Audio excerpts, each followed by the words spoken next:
Hongera sana kwa wewe ambaye jina lako limeonekana katika PDF hii. Haya ni majina yaliyoweza kuitwa kazini leo Chuo Kikuu cha Afya na Sayansi Shirikishi Muhimbili au MUHAS.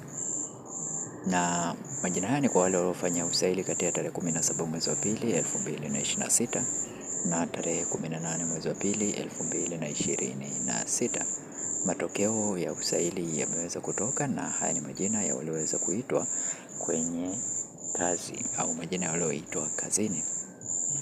Hongera kwa wewe ulioweza kuitwa, na kwa wewe ambaye haukuitwa na ulifanya usaili katika tarehe hizo ila jina lako halikuonekana katika PDF hii, usikate tamaa, omba tena pale nafasi zitakapoweza kutangazwa. Na kwa wewe ambaye ni mara yako ya kwanza kuingia katika channel hii ya Feaboy, tafadhali bonyeza neno subscribe, like video hii na share video hii kwa wengine wengi zaidi. Asante na karibu.